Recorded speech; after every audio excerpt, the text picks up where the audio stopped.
한 주간 동안 주의 은혜 가운데 평안하셨습니까? 옆에 사람하고 인사합시다. 사랑합니다. 축복합니다. 네. 제목이 있습니다. 같이 읽겠습니다. 여호와를 경외함이 내 보배니라. 아멘. 오늘 우리는 이사야서를 계속해서 보는데요. 우리 지난주에 이사야서 12장까지 봤어요. 사실 오늘 분량이 엄청나게 많거든요. 오늘 이사야서 13장부터 39장까지 다 봐야 돼요. 제가 근데 그걸 어떻게 다 보겠어요? 그냥 큰 틀을 정리해드리고 오늘 중요한 부분을 좀 볼 거예요.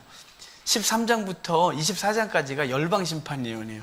모든 선지서는 남유다나 북이스라엘이나 전체 이스라엘의 죄를 지적하고 책망하고 나서 주변 나라를 다 혼내요.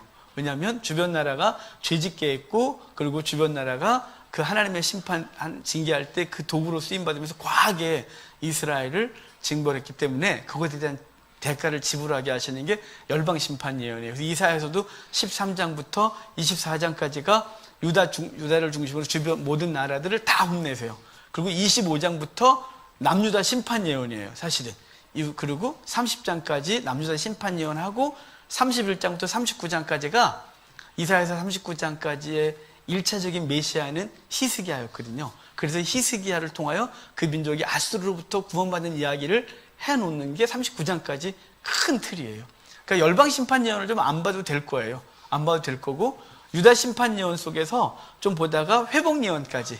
히스기야 얘기는 안 볼 거예요. 왜냐면 히스기야는 전에 열왕기하 할 때 히스기야 전체 얘기를 했어요. 그러니까 모르겠다 그러면 혼자 집에 가서 읽으시면 되고요. 히스기야 얘기는 안 볼 거예요. 우리가 성경 전체를 몇 년 내에 다 보기로 했기 때문에 그 부분 빼고 유다 심판 예언과 그리고 그 회복에 대한 얘기를 쭉 하는 그 부분 보고 오늘 주께서 우리에게 주시는 음성을 들으려고 해요. 오늘 제목을 안 읽고 시작한 것 같아요. 보니까 제목 같이 읽겠습니다. 여호와를 경외함이 내 보배니라. 아멘. 오늘 읽은 본문 안에 있는 그대로 얘기해요. 여호와를 경외함이 내 보배니라. 자, 여호와를 경외함이 내 보배니라 라고 말씀하셨는데요. 이렇게 말씀하신 이유들, 그리고 그 보배인 이유 또 이렇게 좀 볼게요. 28장으로 좀 넘어갈까요? 좀 앞쪽으로 넘어가서 오늘 왔다 갔다 할 거예요. 오늘은 좀 여기저기 이렇게 28장 전후 왔다 갔다 하면서 볼 건데요. 28장 1절 좀 볼까요? 이사야서 28장 1절 같이 읽겠습니다. 에브라임의 술 취한 자들의 교만한 면류관은 화 있을 진저, 술에 빠진 자의 성 곧 영화로운 관같이 기름진 골짜기 꼭대기에 세운 성이여 쇠잔에 가는 꽃 같으니 화 있을진저. 아멘. 자, 7절 8절도 함께 읽겠습니다. 7절 8절 그리하여도 이들은 포도주로 말미암아 엿걸음치며 독주로 말미암아 비틀거리며 제사장과 선지자도 독주로 말미암아 엿걸음치며 포도주에 빠지며 독주로 말미암아 비틀거리며 환상을 잘못 풀며 재판할 때 실수하나니 모든 상에는 토한 것 더러운 것이 가득하고 깨끗한 곳이 없도다. 아멘. 지금 이스라엘의 죄를 지적하는데요. 죄를 지적하는 술 취한 자들의 교만과 면류관에 화 있을진저 그러는데, 여기서 술은 단순히 우리가 알고 있는 알코올만 말하는 게 아니라 이 술은 그들의 빠져있는 방탕과 그 삶의 죄악들을 다 통틀어 말하는 대표적인 얘기가 술과 독주예요. 그것에 빠져서 너희들이 교만했다라고 말하거든요. 여러분, 이 교만은 항상 어디서 근거하냐면 풍요에서 근거해요. 풍요롭지 않은데 교만한 사람을 제가 본 적이 없어요. 돈이 많아서 교만하든, 공부를 잘해서 교만했든, 힘이 좋아해서 교만했든, 사람 관계를 막 잘해갖고 교만하든, 항상 교만은 뭐에서 시작하냐면 풍요에서 시작해요. 하나님께서 주신 풍요는 사실은 감당할 그릇과 함께 받는 게 복인데, 감당할 그릇이 안 되는데 풍요를 받는 건 복이 아닙니다. 왜냐하면 우리의 본성은, 악한 본성은 그것으로 교만해질 것이거든요. 하나님이 제일 싫어하는 게 교만이에요. 이스라엘의 죄를 세 가지로 오늘 나눌 건데요. 첫 번째가 바로 방탕과 교만이에요. 이 풍요와 교만이 이스라엘의 첫 번째 죄예요. 하나님이 심판하시는 이유 중에 하나가, 여러분, 이 교만은 원래 인간의 근본적인 죄가 교만에서 시작되거든요. 아담과 하와가 첫 번째 범죄한 게 뭐였냐면, 사단에게 무슨 유혹에 빠지냐면, 이거 먹으면 네가 하나님과 같아져서 눈이 밝아지고 선악을 구별해 그러거든요. 하나님과 같아진대요. 그것이 시작이었어요. 그 인류를 다 멸하시고 노아 홍수 이후에 인류가 다시 막 확장될 때 그들이 바벨탑을 쌓으면서 이렇게 말해요. 우리가 대를 높이 쌓아 하나님께 닿게 하자. 인간의 근본적인 악은요, 교만이에요. 하나님과 같아지려고 하는. 근데 하나님과 같아지려고 할 때 어디서 출발하냐면 풍요에서 출발해요. 그러니까 때로는 풍요롭지 않은 게 복이에요. 이렇게 말하니까 이상한데요. 저도 풍요롭고 싶어요. 저도 막 넘치게 해서 막 여러분에게 막 해줬으면 좋겠어요. 그런데 이건 하나님께서 우리 가운데 그 풍요는 우리 그릇만큼 주시는 게 제일 복이에요. 그릇이 안 되는데 그걸 주면 우리는 반드시 넘어질 거거든요. 교만할 거고, 하나님이 가장 싫어하는 교만한 죄를 우리는 그것을 하나님을 경외하는 도구로 삼는 것이 아니라 그 풍요를 교만하게 하고, 그리고 그것을 허랑방탕한 정말 인간의 삶, 방종하는 삶을 살게 될 것이기 때문에 하나님께서는 우리에게 그릇과 함께 주시는 복이어야 되는데, 이스라엘은 과한 복을 받아요. 그래서 그것으로 그들은 술과 독주에 취하고, 제사장과 선지자도 그것에 잘못 가서 비틀비틀하고 엉뚱한 짓 하고, 그래서 그들의 상에는 토한 것과 더러운 것이 가득한 것이에요. 그렇게 하나님이 그들의 죄를 지적합니다. 여러분, 하나님 앞에서 우리가 정말 정결해지길 바라요. 하나님 앞에서 하나님께서 우리에게 주신 것을 감당하지 못한다면 정말 마음 아픈 말씀을 드리지만 여전히 가난해져 있기를 바라요. 왜냐하면 그 가난해져야, 가난한 상태로 있어야 우리가 하나님 앞에서 교만하지 않고 경건함을 유지할 수 있다면 기껏해야 120년 사는 동안 그렇게 살다가 영원한 나라에서 사는 것이 유익하겠죠. 이 짧은 생활 동안 풍요롭기 때문에 우리 교만하고, 그리고 하나님 앞에 징계 가운데 있고 영광을 가린다면 우리 정말 무엇이 옳은지를 항상 생각해야 될 것이에요. 여러분, 하나님 앞에서 오늘 내 삶을 감사하시길 바라요. 비록 풍요롭지 않아도 팍팍하고 내일 아침에 일어나면 현실의 문제 때문에 근심이 되어져도 그것 때문에 교만하지 않고, 그것 때문에 주 앞에 무릎 꿇을 수 있고, 그것 때문에 주 앞에 가까이 설 수 있으면 그것은 우리에게 복인 것입니다. 여러분, 이스라엘은 풍요가 죄를 짓게 했어요. 이사야가 활동할 때가 우시야 때부터 아하스, 히스기야 때인데요. 이 우시야 때가 가장 부강할 때거든요. 남북 이스라엘이 가장 부강할 때예요. 이 때를 어떻게 평가하냐면 솔로몬의 때를 회복한 때다라고 할 정도로 남쪽은 우시야, 북이스라엘은 여로보암 2세 때 가장 부강했어요. 경제적으로 가장 부강했어요. 마치 우리 민족 같아요. 세계 10위권의 대부분이 군사력으로, 경제적도, 무역도 대부분 있는 이때 하나님 앞에 주의 백성들이 교만하고, 주의 백성들이 방탕하고, 주의 백성들이 술에 취하고, 주의 백성들이 세상에 취해서 덕길로 가고 가지자로 걷고 있는 이 이상한 짓을 하고 있는 때, 바로 이때를 말하는 것 같아요. 주님께서 말씀하시는 거니 너희의 풍요가 너희를 죄짓게 했다고, 교만하게 했다고 말하는 거예요. 첫 번째 죄는 풍요로 말미암은 교만이에요. 여러분, 저와 여러분 가운데 잃지 않기를 바라고요. 여러분이, 하나님께서 여러분에게 놀라운 복을 주기를 전 매일 기도해요. 저 목사가 무슨 기도를 하겠어요? 여러분의 거룩한 삶과 그리고 그 어려움 앞에서 건져달라고 기도하죠. 근데 때로는 이렇게 고민할 때가 있어요. 열심히 기도해서 회복됐는데 하나님과 관계가 없이 살아가면 제가 그때 그래요. 하나님, 내가 왜 기도했죠? 저거 나 기도 잘못한 것 같아요. 기도 잘못한 것 같아요. 하나님, 다시 망해라고 할 수도 없고 어떻게 하면 좋아요? 여러분, 하나님 앞에서 감당할 그릇이 되길 바라고요. 그리고 하나님께 주셨을 때 뭘 주시냐면 그분의 믿음이, 그분의 성령이 우리 속에서 책망하고 깨닫게 하는 그 예민한 영성을 함께 달라고 기도하셔야 주신 것을 감당하여 이웃과 나누고 주의 나라를 세우는데 귀하게 쓸 수 있을 거예요. 어제 토요일 날 예배 준비 마치고 집에 가는데 저희 둘째 딸이 차에서 이렇게 고민하는 거예요. 아빠, 난 너무 세속적인가 봐. 왜? 그랬더니 자기 부자가 되고 싶대요. 우리 둘째 딸은 부자가 되고 싶대요. 되게 부자가 되고 싶은데, 부자가 됐을 때 하나님 앞에서 얼만큼을 누려야 되는지가 벌써 지금 고민을 해서 걱정이 돼요. 얼만큼 누려야 될지. 그래서 부자나 되고 얘기하자 그랬는데요. 부자나 되고 얘기하자는데 그래도 걱정이 돼요. 왜냐하면 자기는 저한테 맨날 듣기를 하나님께서 우리에게 주신 삶의 여유는 주의 나라와 영혼 구원에 사용하는 것이 바른 삶이라고 그렇게 배웠는데, 자기는 사실은 누리고 싶고 자기는 풍요롭게 살고 싶은데 하나님 앞에 그게 부끄러울까 봐 어떻게 할지 벌써 고민이래요. 내가 부자 됐으면 좋겠다. 그때 아빠가 옆에서 못 가게 할게 이렇게. 그 다음에 하나님의 성령에 통제하신 가운데 네가 있으면 돼. 그러면 내가 얼만큼을 누려야 되는지, 그리고 하나님 앞에서 어떻게 삶을 통제할지를 계속 예민하게 있으면 될 거야 라고 말했는데요. 여러분, 하나님께서 주신 부요가 죄짓게 하고 교만하게 하는데 쓰이지 않도록 항상 깨어있는 복이 있길 주님을 축복합니다. 이스라엘의 첫 번째 복이 바로 그 풍요로 말미암은 방탕과 교만이라면, 두 번째 죄는 하나님의 말씀에 대한 불순종이에요. 거역함이에요. 자, 우리 28장 9절 10절 같이 읽을까요? 28장 9절 10절입니다. 그들이 이르기를 지식을 가르치며 누구에게 도를 전하여 깨닫게 하려는가? 젖떨어져 품을 떠난 자들에게 하려는가? 대저 경계에 경계를 더하며 경계에 경계를 더하며 교훈에 교훈을 더하며 교훈에 교훈을 더하되 여기서도 조금 저기서도 조금 하는구나 하는도다. 여러분, 이게 얼마나 못된 말이냐면요, 지금 이스라엘 백성들이 하나님 말씀 받을 때 자세인 거예요. 선지자가 똑바로 사십시오, 죄짓지 마십시오, 바르게 사십시오 그랬더니 이들이 이스라엘 백성이 하는 말이 뭐냐면 저것이 나를 젖먹이로 하라 이렇게 말한다는 거예요. 9절 후반에 젖떨어져 품을 떠난 자들에게 하려는가, 이 말은 뭐냐면 야, 네가 날 젖먹이로 하니? 우리는 다 큰 성인이거든, 다 배웠어, 배울 만큼 배웠는데 네가 뭔데 떠들어? 라고 말하는 거예요.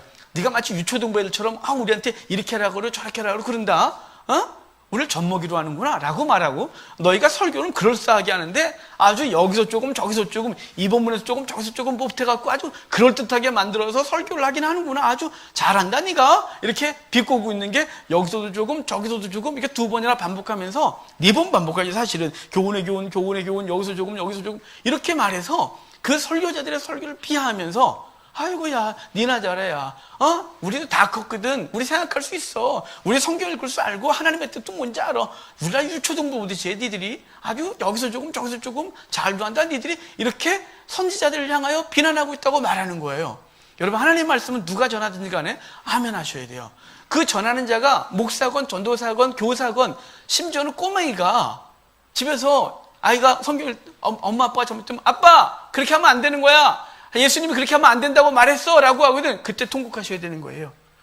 주의 말씀인데 네가 뭐라는 이놈아, 이게 아니라 그 말씀이 주의 말씀이거든, 아멘 하고 그 말씀에 순종할 줄 아는 겸손한 자세가 우리 가운데 있어야 되는데, 이스라엘의 풍요는, 그들의 풍요는 교만하게 했고, 그 교만은 어디까지 다다르냐면 하나님의 말씀을 전하는 자들을 향하여 니들이 우리를 젖먹이로 하는구나, 여기서 조금 저기서 조금 아주 짜증이 잘했어, 성경 좀 읽었나 봐 라고 갈구면서 하고 있는 자세가 이들이에요. 여러분, 하나님 앞에서 언제나 겸손하셔야 돼요. 전하는 자가 누구냐는 상관없어요. 전하는 것이 여호와의 말씀이거든 아멘 하는 거예요. 그가 아무리 지위가 높고 학벌이 좋은데 성경이 아닌 것을 전하면 그때는 아멘 안 하셔도 돼요. 만약에 교회에서 목사가 설교를 하는데 성경 얘기가 아니다, 그건 아멘 안 해도 되는 거예요. 제가 예전에 우리 교회가 어려움을 겪고 나서 어디 갔냐면 기도원을 갔어요. 내가 은사를 좀 배우겠다고 갔는데 거기 기도원 원장이래요. 물을 딱 못한 딱 넣었더니 갑자기 소리를 막 질러대요. 뭘 잘못했나 싶어서 그랬더니 이것들이 강사가 물을 먹는데 아멘 안 해! 그래갖고 제가 옛날 같으면 미쳤구나 그거 나왔는데, 제가 교만하지 않겠다고 제가 겸손해지겠나, 그래서 거기서 앞에서 아멘 아멘 하고 3박 4일을 아멘 했어요. 그 물 먹을 때마다. 그 바보 같은 때가 있었어요, 제가. 왜냐면 제가 너무 교만해서 하나님 앞에 하나님 날 싫어한다고 생각해서 하나님 판단하지 않겠나이다, 청주하지 않겠나이다, 어떤 설교도 비판하지 않고 내가 받겠나이다 그러고 작정하고 기도를 갔기 때문에요. 그동안 기도원을 가면 기도원 예배 안 들어가고 항상 산에 가서 혼자 기도하고 들어갔다가 그때는 작정하고 왔는데 하필이면 그분이 이걸 먹다가 소리를 지른 바람에 3박 4일 동안 이거 먹을 때마다 아멘 했어요. 여러분, 그럴 때는 아멘 하는 게 아닙니다. 여러분, 하나님 말씀이 선포될 때 그것이 성경 말씀이거든 아멘 하시는 거예요. 여러분, 그럴 때는 아멘 하셔야 돼요. 예전에 우리 어른들은 얼마나 순진하시고 그분 앞에, 하나님 앞에 겸손했냐면, 제가 19살 때 처음 설교를 시작했고 20살 때 대중설교를 했어요. 그런데 설교를 할 때, 여러분 지금 생각해보면 이슬 20살이 우리 딸보다 어린데 둘째보다 어려요. 그게 설교를 하는데 어른들이 그 앞에서 덜덜덜덜 막 사지가 후달거리고 떨고 설교하는 그 앞에서, 저 앞에서 아멘 아멘 그래줬어요. 그리고 울고 기도하고 그랬어요. 그때부터 제가 설교자로서 훈련받았어요. 요즘은 이래요. 전도사 일로 와봐, 전도사 일로 와봐. 아니 왜 전도사 일로 와봐, 전도사님 이렇게 불러야죠. 전도사 일로 와봐가 뭐예요. 요즘은 하나님의 권위 인정하지 않는 세대에 살고 있는 거예요. 누가 말씀을 전하든지 간에 그 말씀이 성경 말씀이거든 아멘 하는 지혜가, 은혜가 있기를 바랍니다. 겸손하게 은혜를 받으셔야 돼요. 이스라엘은 바로 그 교만 때문에 하나님의 말씀을 받지 못했어요. 말씀을 전하는데 여기서 조금 저기서 조금, 야 오늘 어디서 뺏겨왔나 봐 막 이러면서 잘한다 막 이렇게 하고, 이 교만이 그를 무너뜨리게 하는 것이에요. 한 군데 좀 더 볼까요? 30장 10절 11절 봐요. 30장으로 넘어가겠습니다. 30장 10절 11절 같이 읽겠습니다. 그들이 선교한 자들에게 이르기를 선견하지 말라, 선자들에게 이르기를 우리에게 바른 것을 보이지 말라, 우리에게 부드러운 말을 하라. 거짓된 것을 보이라. 너희는 바른 길을 버리며 첩경에서 돌이키라. 이스라엘의 거룩하신 이를 우리 앞에서 떠나시게 하라 하는도다. 여기 지금 뭐라냐면 선자는 이렇게 반복해서 말하는 히브리어의 문학적 특징이에요. 되게 강조하고 있는 거거든요. 2번, 3번 반복하면 얘는 굉장히 강조하고 있는 거예요. 히브리어는 단어가 간단해요. 그냥 기본밖에 없어요. 그래서 강조할 때 그 기본을 2번 반복하고 3번 반복하면 되는 거예요. 단어나 문장을. 선견자, 선지자 계속 이렇게 말하는 건 그들이 하나님의 말씀을 전하면 이렇게 말한다는 거예요. 그런 소리 그만하고 좀 부드러운 말 좀 해. 거짓말을 좀 지어서 말 좀 해. 꼭 있는 그대로 말하고 지내랴. 이렇게 말한다는 거예요. 왜 좀 교회 위로받으러 왔더니 왜 죄를 지적질하고 그래. 불편해 죽겠어 아주. 그냥 거짓말 좀 해줘. 잘 된다고. 걱정하지 마십시오. 하나님 여러분과 함께 하십니다. 복 받습니다. 여러분 할렐루야. 이러면 좋잖아. 이렇게 말하는 거예요. 너네 왜 이렇게 선견자들을 이렇게 불편하게 하냐요? 왜 자꾸 죄를 지적하냐요? 불편하게. 그냥 좋은 말만 하래요. 좋은 말만. 그러면서 여기 너희는 이스라엘의 거룩하신 이를 우리 앞에서 떠나시게 하라 그러잖아요. 그러니까 그분이 불편하다 이 말이에요. 그러니까 너희는 거짓말을 해라. 이 이사야와 동일한 시대에 말씀을 전했던 미가라는 선지자가 있어요. 대상이 똑같아요. 남유다 선지자로서 이사야와 미가가 동시대에 선지자 활동을 하는데요. 미가는 이 부분을 이렇게 말해요. 똑같은 얘기를 하는데 이래요. 선지자들한테 너희들가 오늘 욕을 잘한다. 하나님의 말씀을 전하면 욕을 한다고 말하는 거예요. 자기하고 충돌이 일어나는 말을 전하면 욕을 하는데 아주 이렇게 말한다는 거죠. 그러면서 참 선자는 어떤 선자냐? 포도주와 독주에 대하여 예언하면 그가 우리의 참 선자가 되리라. 포도주와 독주는 이 땅의 쾌락과 성공과 즐거움에 대한 설교를 하면 주제가 그거면 할렐루야. 우리 목사님 역시 말씀 좋아. 역시 오늘 위로받고 가 이러고 간다는 거예요. 이렇게 하면 성공해요. 여러분 꼭 그렇게 조지고대로 살지 마요. 실패해요. 그러면 욕한다 그러고 여러분 실패해도 그렇게 해서 욕한다 그러고 하나님이 복 주십니다. 여러분 주의 백성은 어디 가나 복 받습니다. 여러분 들어간 나가고 복을 받고 무슨 일에서 복을 받고 그러면 할렐루야. 우리 선지자십니다. 이렇게 말한다는 거예요. 이거 2500년 전에 말한 거거든요. 2600년 전이네요. 지금 똑같아요. 우리나 그때나 변함이 없어요. 여러분 하나님의 말씀은 여기 그랬잖아요. 우리 교회는 예전에 우리 청년이 그랬다고 우리 교회는 욕 먹고 간다고 주일날 오면 맨날 죄를 지적하시고 목사님 똑바로 살라 그래서 욕을 먹고 오는 게 은혜 받고 오는 거라고 그랬다고. 여러분 참 하나님의 말씀은 우리의 죄를 지적해서 그것을 끄집어내고 그걸 토해내고 하나님 앞에 경건하게 서게 하는 것이 그 진정한 복인 거죠. 잘못되고 있는데 잘돼 괜찮아 그러다가 그 담과 함께 무너지겠다고 말씀했어요. 반드시 그 인생 무너질 거거든요. 지금 아파도 지금 그것이 아닌데 목사가 자꾸 그걸 지적질해서 너무 힘들어도 1, 2년 지적질을 당하다 보면 어느 날 아니구나 라고 해서 돌이킬 수 있는 용기가 생겨요. 그게 진정한 복인 거예요. 선지자들이 욕한다 이렇게 말했다는 거죠. 여러분 주의 말씀 앞에 겸손하게 서고 말씀을 대항하는 이런 어리석은 짓은 우리가 안 하시기를 바라요. 그런데 여러분 이 강단에선 인간이 좋아하는 얘기를 전하면 안 되는 것이에요. 강단에서는 주의 말씀만 전하는 거예요. 진리만 선포되는 것이 여기예요. 여기 절대로 딴 게 선포되면 안 되는 것이에요. 요즘 목사들이요 굉장히 심각한 도전을 받고 있어요. 강단에서 정치얘기를 하는 사람이 애국자, 안 하면 애국자 아닌 사람으로 취급받는 시대에 왔어요. 너무 이상해요. 저는 하지 말라 그랬잖아요. 저는 애국자가 아닌 거래요. 여러분 저는 애국자예요. 전 전쟁이 나면 예전에 총 들고 나간다 그랬고요. 우리 친구가 나 총 들고 나간다니까 친구가 그래. 야야야, 너 총도 안 줘. 뭐해? 총 쏠 줄 안 줘. 뭐해? 너는 뒤에서 실탄 하나 날라야 돼. 나 실탄 날릴게 그러면. 그 실탄도 날릴 힘이 없으면 운전은 평생 했으니까 운전면허도 할 거야 나는. 난 죽으라고 싸울 거야. 난 나라 지킬 거야. 여러분 저는 애국자예요. 왜 저를 근데 애국자가 아니라 그래요? 강단에서 나라 요새 정치 얘기를 해야 애국자래요. 다 아시잖아요 뭔지. 그걸 제가 여기서 일일이 촛불이니 태극기니 얘기를 해야 되겠어요? 여러분 여긴 그걸 전하는 게 아니에요.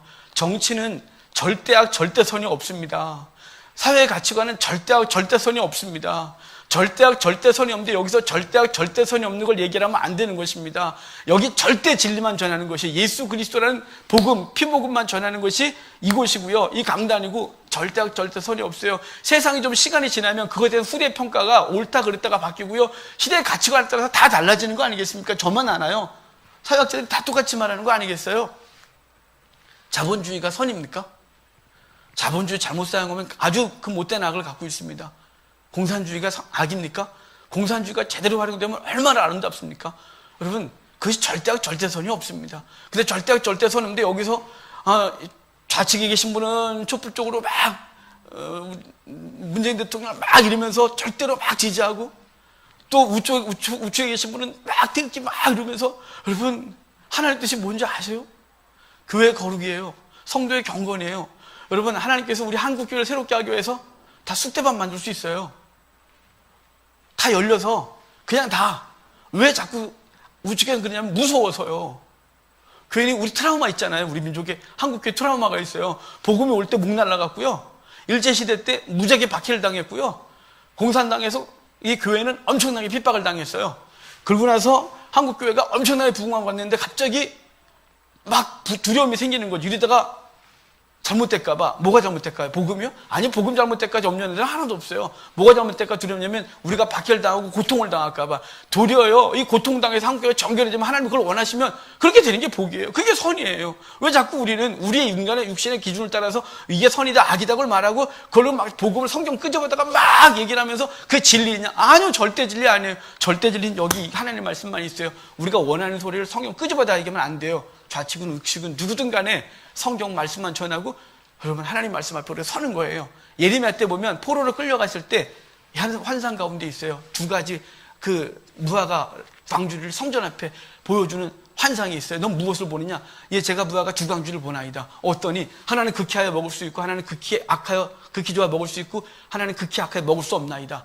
그런데 사람들은 극히 좋아 먹을 수 있는 무화과를 남아있는 사람들이라고 생각했어요. 왜냐하면 평안하게 살고 있으니까. 근데 하나님은 그거는 극히 악하여 못 먹을 무화과라고 그랬고, 극히 좋은 무화과는 포로로 끌려가서 고통당하는 사람을 극히 좋은 무화과래요. 왜요? 그들이 그 환난을 통하여 하나님을 아는 마음을 그의 속에 두고 그 하나님 그들을 훈련시켜 다시 돌아올 거기 때문에 그게 좋은 무화과예요. 환난 받는 게 나쁜 게 아니에요.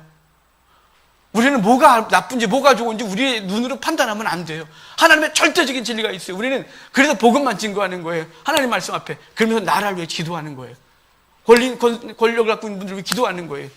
여러분, 우린 어떤 기독교는 어떤 정권에 있으면 그 정권을 기도하는 거예요. 그 정권은 무조건 복종이 아니고요. 말씀 앞에서 이것이 말씀과 충돌을 하면 저항해야 되겠죠. 하지만 우리는 기도해야 되는 거예요. 지금 문재인 대통령과 그 정부가 우리 한국교회 민족을 지도하고 있어요. 위에서 기도해야 되죠. 바르게 가달라고, 바르게 해달라고, 그가 하나님 앞에서 그 모든 사람들을 지혜롭게 해달라고 기도해야 되는 거죠. 계속해요. 우리는 다음 정권이 바뀌고 또 정권이 바뀌면 또 그걸 기도하는 거예요. 교회는. 왜냐하면 그 속에서 우리는 하나님 나라를 세워가기 때문에 그래요. 복음 증거를 위해서는 우리가 자유로운 게 좋을 거고요. 순교를 위해서는 박해받는 게 유익할 거예요. 네로 때가 재앙이었을까요? 도미티아누스 때가 재앙이었을까요? 그 초대교회가 그때 순교해졌어요.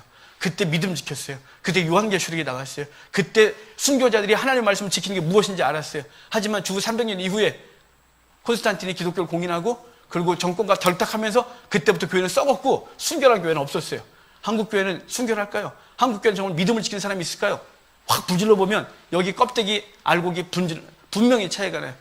여기 예배를 드리면서 우리가 알곡인 줄 착각하다가 환란이 오면 알곡이 아닌 사람이 어마어마하게 많을 거고 그 중에 알곡이 몇이나 될까 고민되는 거죠. 여러분, 그러니까 제발 하나님 말씀 갖고 우리가 원하는 걸 전하는 게 아니에요. 하나님 말씀 우리가 원하는 게 아니라 당시 예레미야가 전하고 에스겔이 전하면 매를 맞았어요. 왜냐하면 세상 사람들 원하는 게 뭐냐면 잘 된다고 말해. 잘 된다고 말해. 라고 말했어요. 이 정권이 잘 된다고 말해. 라고. 아니, 이 정권이 잘 된다고 말해도 아니고 이 정도는 잘못된다고 말하는 것도 강대해서 할 말이 아니에요. 우리는 복음 증거하고 그 복음으로 비추어서 각자 얘기를 하고 각자 정치적인 경향이 있으니까 자기들끼리 얘기하고 논쟁을 하고 할 수 있어요. 하지만 교회에선 이 강단에서 그렇게 하는 게 아니에요. 저는 졸지에 매국 노칙을 요새 받고 있어요. 얼마 전부터요. 얼마 전부터 강단에서 말하지 말라 그랬더니 당신 애국자가 아니다. 목사가 그러면 안 된다. 라고 해서 이것 때문에 심각한 도전을 받아서 야, 뭐 이런 도전을 내가 받나 싶고 이게 예전에 신학생 때 받았던 도전이에요. 신학생 때 87년도에 입학해서 데모 한참 했어요. 한참 할 때 자유주의 신학교 쪽에서는 데모하고 다녔어요. 벽돌 던지고. 우리 꼴통 보수들은 예배당 가서 기도했어요. 하나님 앞에 아침부터 밤늦게까지 기도만 했어요. 이 민족을 살려달라고, 이 민족을 살려달라고. 누가 옳은지 뭐 알겠습니까? 우리는 그게 옳다고 믿었고 그리고 지금도 그게 옳다고 저는 믿고 하나님의 말씀만 증거하는 것이, 하나님의 말씀은 절대 진리예요. 하지만 세상은 절대 진리, 절대 악이 없어요. 항상 그때마다 시대가 지나면 그게 선이었고 그게 악이었고 이렇게 말한다 이 말이에요. 그러니까 제발 강단에선 그걸 한다 안 한다 갖고 애국자다 아니다, 하나님 목사다, 저건 사꾸리다, 이렇게 평가하는 이 시대에 평가를 좀 여러분이 거두시고 하나님 앞에서 뭐가 진리인지만 아시면 돼요. 하나님 말씀 앞에서 우리는 아멘할 뿐인 거예요. 세 번째 이스라엘이 죄 지은 거 뭐냐면 애굽을 의지하는 것이었어요. 자, 30장 30장 2절 3절 볼까요?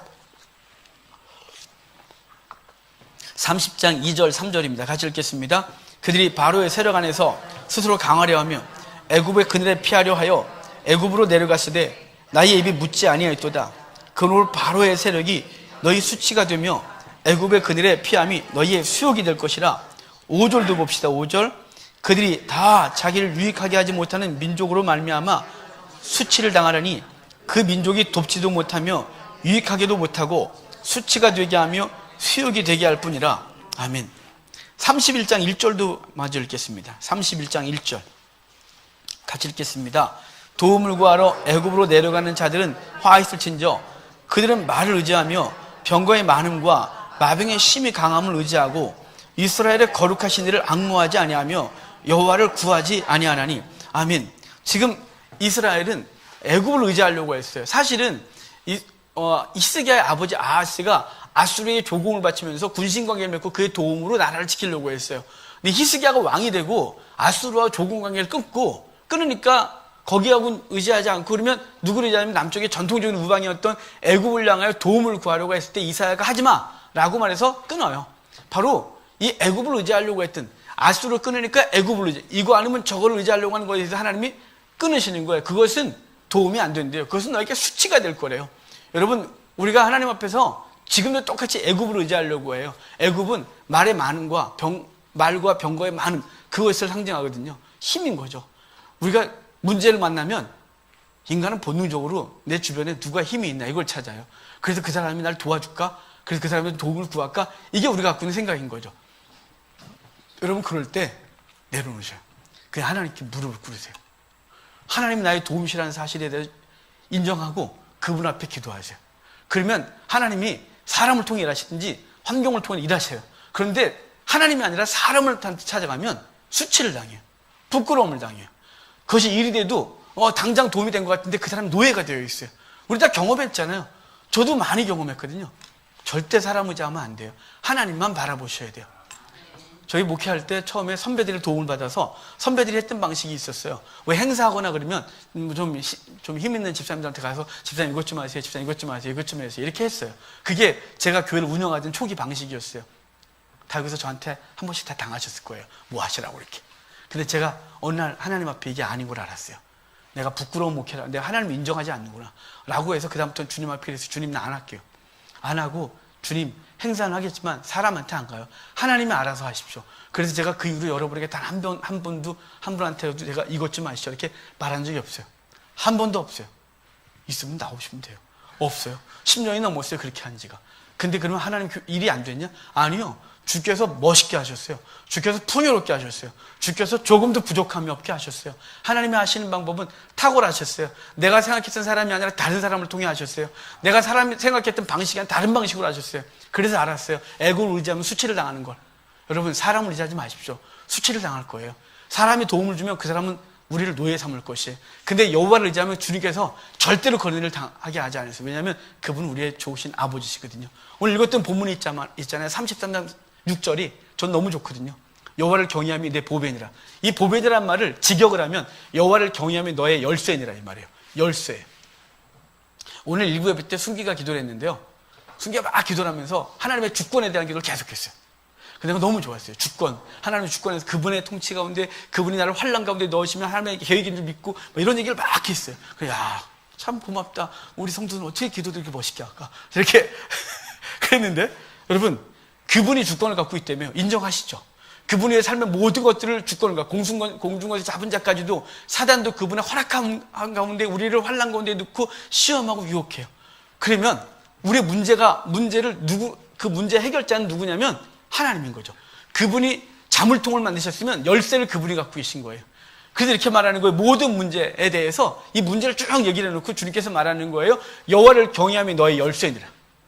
그분을 경외하는 게 열쇠래요. 그분을 경외하고, 그러니까 인간의 잔머리를 굴려서 여호와의 말씀을 대적하거나 그리고 사람을 의지해서 그 사람 날 도울까, 환경이 날 도울까 의지하지 말고 그것이 네 삶을 여는 열쇠가 아니라는 거예요. 네 머리도 네 열쇠가 아니고 경험도 열쇠가 아니고 힘 있는 사람이나 환경이 네 열쇠가 아니라 여호와를 경외함이 너의 열쇠니라 이렇게 말하고 있는 거예요. 이 말씀 잊지 마십시오. 여호와를 경외함이 내 보배니라. 이걸 직역하면 여호와를 경외함이 너의 열쇠니라 이렇게 말해요. 이 열쇠이신 하나님 왜 열쇠냐? 이미 말해놓고 시작했어요. 이사야서는 참 독특해요. 죄를 지적하고 메시아 먼저 얘기해놓고 심판을 쫙 얘기를 하고 여기서 또 유다 심판 얘기를 하면서 유다 심판 얘기하기 전에 먼저 메시아를 쫙 해놓고 심판 얘기하고 그리고 그 메시아를 등장시키는 게 이 39장까지의 논리인데요. 자, 그럼 메시아를 좀 봐야겠죠. 왜 주님은 열쇠라고 말했는지 그들에게 말한 그 부분만 잠깐 보고 마칠게요. 25장 가세요. 앞으로 다시 앞쪽으로 좀 가셔서 25장 6절, 7절, 8절 찾으셨죠? 25장 6절, 7절, 8절 같이 읽겠습니다. 만군의 여호와께서 이 산에서 만민을 위하여 기름진 것과 오래 저장하였던 포도주로 연회를 베푸시리니 곧 골수가 가득한 기름진 것과 오래 저장하였던 맑은 포도주로 하실 것이며 또 이 산에서 모든 민족의 얼굴을 가린 가리개와 열방 위에 덮인 덮개를 제하시며 사망을 영원히 멸하실 것이라. 주 여호와께서 모든 얼굴에서 눈물을 씻기시며 자기 백성의 수치를 온 천하에서 제하시리라. 여호와께서 이같이 말씀하셨느니라. 아멘. 25장부터가 유다 심판 예언이라 그랬잖아요. 근데 유다 심판 예언인데 25장, 26장은 회복 얘기를 해놓고 그 다음에 심판 얘기를 하고 있어요. 죄를 지적하고 무슨 죄 때문에 너희가 무슨 짓을 했는지 쭉 얘기를 한 거거든요. 근데 25장 시작하면서 하나님을 찬송했고 그리고 6절에 왜 하나님은 찬송받으시냐면 이 산에서 여호와께서 이 산에서 만민을 위하여 기름진 것과 오래 저장된 포도주를 연회를 열게 해요. 자, 이 산은 바로 예루살렘이에요. 시온산이에요.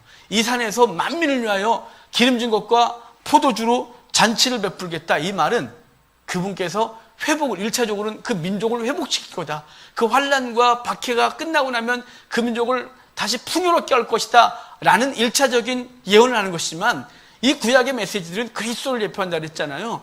예수 그리스도가 시온산에서 그 산에서 우리를 위해 당신의 살을 그 기름진 것들을 내어주시고 그 포도주를 흘려 만민에게 연회를 베풀 걸 말씀하고 있는 거예요. 먼저 이렇게 말씀을 주고 있는 거죠. 여러분, 저와 여러분의 모든 것들은 그분이 이미 성취하시는 거예요.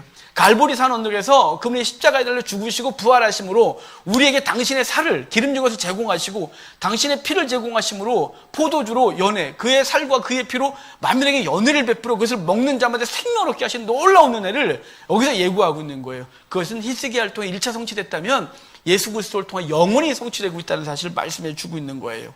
7절도 보면 또 이 산에서 모든 민족의 얼굴을 가린 가리개와 열방에 덮인 덮개를 제하시며 사망을 영원히 멸하실 것이다. 여러분, 그분이 우리에게 이 놀라운 승리를 주신 거예요. 그래서 우리는 그분이 우리의 열쇠임을 고백하고 그분이 우리의 삶의 영혼의 문제와 삶의 모든 문제에 대하여 그분이 열쇠를 갖고 있다는 사실을 인정하고 여호와를 경외하는 것입니다. 27장으로 넘어가 볼까요? 27장 1절 볼게요. 27장 1절 같이 읽겠습니다. 그날에 여호와께서 그의 견고하고 크고 강한 칼로 날린 뱀 리오에단 곧 꼬불꼬불한 뱀 리오에단을 벌하시며 바다에 있는 용을 죽이시리라. 여러분, 이건 나중에 요한계시록에 다시 이런 표현들이 등장하는데 그분이 사단을 진멸하실 거란 말이에요. 리오에단, 이 사단을 진멸하시고 칼로 진멸하시고 그날에 너희는 아름다운 포도원을 두고 노래를 부를지어다. 곧 나 여호와는 포도원지가 되며 때때로 물을 주며 밤낮으로 간수하여 아무든지 이를 해치지 못하게 하리로다. 여러분, 이것은 어떤 것에 대한 다시 회복에 대한 얘기를 하고 있어요. 이사야서 5장 보면 이사야서 5장이 무슨 거였냐면 포도원의 노래라는 주제를 갖고 있었어요.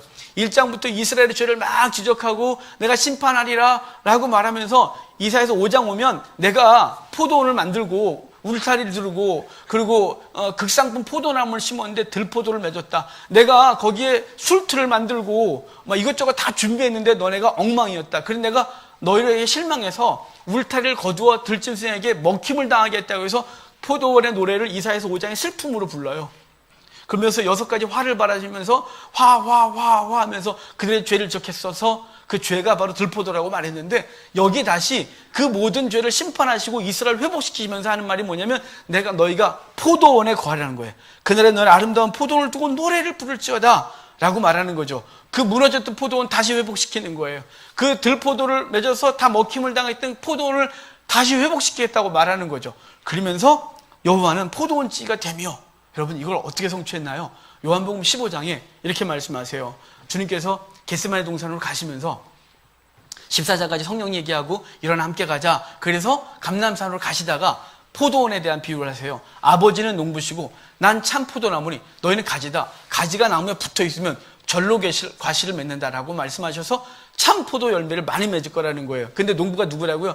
아버지라고요. 여기 여호와가 포도원 지기가 됨이라 라고 말했고, 주님은 그걸 다시 말씀하셔서 여호와께서 포도원 지기시고 예수님은 포도나무시고 그냥 포도나무가 아니라 참 포도나무고 너희는 거기에 붙어있으면 절로 과실을 맺으리라 라고 말해서, 저 뒤 6절에 보면 후일에는 야곱의 뿌리가 박히며 이스라엘의 움이 돋고 꽃이 필 것이라 그들이 결실로 지면을 채우리라 라고 해서 그 백성이 풍요롭게 편만하게 형통하게 될 것을 말씀하시고 있는 것이에요. 이건 우리의 영혼의 구원, 하나님의 나라의 확장을 쭉 얘기를 해주시고 있는 것이죠. 여러분, 주님께서 우리의 열쇠예요. 그분이 열쇠세요. 그래서 무너진 포도를 다시 회복시킬 거예요. 그분이 열쇠예요. 그래서 우리의 무너진 신앙도 회복시킬 거고 우리의 무너진 삶의 환경들도 새롭게 하셔서 주의 나라를 세우게 하실 것이에요. 그러므로 여러분, 주의 뜻이 있으면 그분이 여실 것이므로 우리가 염려하고 두려워하는 걸 좀 내려놔야 돼요. 우리의 조급함이 그분을 신뢰하지 못해요. 우리의 조급함이 자신의 잔머리를 굴려서 그것을 해결하려고 그래요. 우리의 조급함이 하나님이 아니라 사람의 방법을 찾아다니고 누가 힘 있나 누가 날 도울까 찾아다니면서 그 도움을 구하려고 해요. 그러면 수치를 당하는 거예요. 여러분, 우리의 도움은 여호와 하나님이시에요. 그분이 우리의 열쇠다 이렇게 말씀하고 있는 거예요. 그분을 경외하십시오. 그분을 경외하면 이 땅 것의 영향을 덜 받을 거예요. 두려울 때 그러세요. 주님 나 두려워요. 이 두려움을 좀 제해 주세요. 하나님을 신뢰하면 우리 모든 것들부터 평안하게 해주세요. 내일 벌어질 사건이 두려워요. 어찌할 줄 모르겠어요. 주여, 난 방법이 없어요. 주님을 경외합니다. 주님께서 열쇠라고 하셨습니다. 당시에서 이 일을 하시는 내게 보이소서. 하나님은 어떻게 하시는 내게 보이소서. 내 영혼을 거주신 하나님이 내 삶에도 구원자이심을 내가 알게 하소서 라고 기도하고 그분을 경외하고 살아가는 거예요. 그분을 경외하지 못했기 때문에 세상 가운데 방황하고 죄 가운데 빠지고 교만하고 하나님 아닌 다른 방법으로 하면서 하나님의 나라는 저 어디가 있는지 모르고, 많이 우리 한국교회가 이렇게 키웠다고 하지만 세상 가운데 그 부작용이 막 드러나고 있는 거예요. 지금 엄청나게 드러나서 수치를 당하는 거예요. 어제만 해도 2건이나 인터넷 나와서 한국교회를 부끄럽게 했고, 세상 사람들이 교회를 신뢰하느냐라고 말할 때 50%가 절대 신뢰 안 해 라고 말했어요. 50%가. 어떤 걸 조사를 하면 대부분 그래요. 중도가 60% 정도 되고 좌측 우측으로 20%가 절대로 간대요. 모든 대부분의 통계가. 근데 한국교회 신뢰하십니까? 라고 물었더니 절대 신뢰 안 한다고 50%. 신뢰합니다가 20%. 30%는 뭐 그냥 그럴 수도 있고 저럴 수도 있고. 여러분, 한국교회가 얼마나 수치를 당하는지 아시겠습니까? 이거 뭔지 아세요? 여호와를 경외하지 않아서 그래요. 여호와를 경외하지 않으니까 세상 방법 선택했고 세상의 죄 가운데 들어갔고, 그래서 그거 갖고 하면서 겉으로 세운 것 같고 무엇인가 이룬 것 같은데 아무도 하나님 영광 찾지 않는 거죠. 그 개인의 삶 속에서도 하나님은 없고 교회도 하나님은 없고 온갖 더러운 것만 가득해서 그 상에 토한 것과 더러운 것이 가득한 단체가 되어버리고 만 거예요, 교회가. 여러분, 하나님 경외하십시오. 경외함으로 삶의 문제를 해결하고 영혼의 문제 해결할 뿐만 아니라 세상 가운데서 그들이 삶의 문제에 부딪히고 영혼의 문제에 부딪힐 때, 영혼의 갈급함이 생길 때, 절대자가 있지 않을까, 내세에 대한 고민이 생길 때, 그럴 때 딴 데 가지 않고 교회 와서 여호와를 경외하는 사람들 보면서 이분이 진리구나 라고 알게 하는 통로가 되어야죠. 우리는 말라기서의 말대로 다 가려서 그들이 주 앞에 나오는 걸 막아섰어요. 더러운 삶으로 다 막아섰어요. 왜일까요? 거기에 근본 이유는 여호와를 경외함이 없기 때문에 그래요.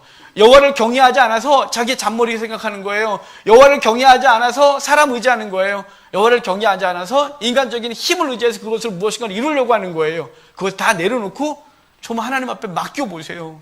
맡겨보세요. 그러면 알아요. 하나님은 어떻게 일하시는지. 두렵지만 내려놔 보세요. 두렵지만 얼만큼 실패해봐야 하나님께 맡기는 걸 배우시겠어요?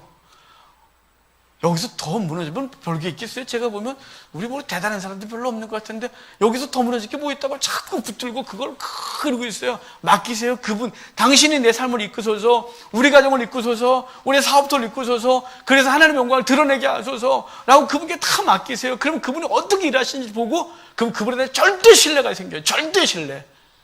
두려움이 확 오지만 그건 잠시 놀래키는 거죠. 마치 차가 확 끼어들어왔는데 깜짝 놀라는 것처럼 잠깐 놀래지만 곧바로 평안 찾아요. 여러분, 목사가 얼만큼 말씀드려야 알까요? 이거는 내가 아무리 간증을 해도 여러분이 경험하지 않으면 알 수가 없어요. 여러분이 직접 하나님 앞에 삶을 경험하세요. 야다하셔야 돼요. 경험해야 아는 거죠. 그분을 경외함으로 삶을 들여보세요. 그분을 경외함으로 인간을 의지하는 걸 이렇게 내려놔 보세요. 두렵지만 큰일 나는 일이 잘못하면 망하는데, 여러분, 세상은 망하게 할지 모르지만 하나님께서 다시 회복시키시고 그를 통하여 영광을 받고 하나님의 살아계심을 경험하는 놀라운 은혜를 겪게 될 것이에요. 여러분, 제발 하나님을 경외하세요. 오늘 주제가 여호와를 경외함이 내 보배니라, 여호와를 경외함이 너의 열쇠니라 그랬어요. 저와 여러분들이 하나님을 경외함으로 우리의 말이 하나님, 우리의 행동의 근거, 결정한 근거가 여호와의 방법이고 성경적인 것으로 행하는 우리가 되기를 주의 이름으로 축복합니다. 다 같이 일어나